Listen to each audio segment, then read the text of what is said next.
रामकृष्णारी. आता माझ्यासोबत हरिभक्त परायण बळीराम महाराज पाटील आहेत, ते राहणार आपले आजिवलीच.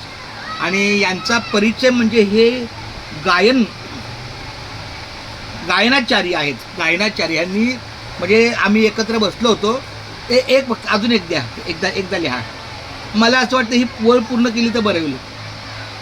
बोला रामकृष्णारी. बोला रामकृष्णारी. विठ्ठल केशवा विठ्ठल केशव गोविंद माधवा. गोविंद माधव. रामकृष्णारी रामकृष्णारी. विठ्ठल केशवा विठ्ठल केशव गोविंद माधवा. गोविंद म्हणजे तुमच्या लक्षात आलं का की आपण लिहितोय कृष्ण, पण मालिका काय होते रामकृष्ण विठ्ठल केशवा गोविंद माधवा. बरं, आता मला सांगा माझे बळीराम महाराज, हे नामाचं केंद्र, नामाचा बाजार बघून किंवा पाहून ऐकून तुम्हाला कसं वाटतंय? बरं वाटतं, समाधान वाटतं. इथे पोरं येतात, हा, रामकृष्णारी करतात.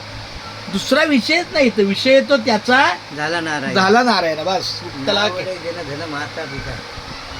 पहा, असाच तुमचा आशीर्वाद. रामकृष्ण निर्वाण गोविंद असे मागे पुढे राहायचं साखरे तुम्हाला कसला. ह्यांचा मी बऱ्याच म्हणजे अनेक कार्यक्रमात ऐकलोय.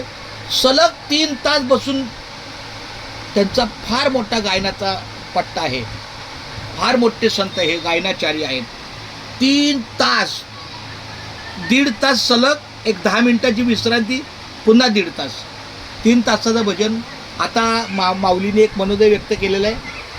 सचिन माऊली रामकृष्णारी. अरे काय माझ्या बाळा, कुठे आहे तू? इकडे. अरे माझ्या बाळा, माझ्या इकडे इकडे इकडे लवकर ये.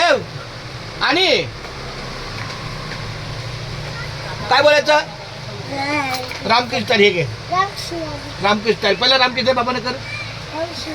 रामकृष्ण. हा बघा, प्रसाद घ्या लवकर माझ्या बाळानं.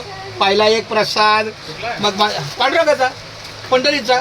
अरे म्हणून काय झालं त्या दिवशी? रामकृष्णारी माऊली प्रसादाला या.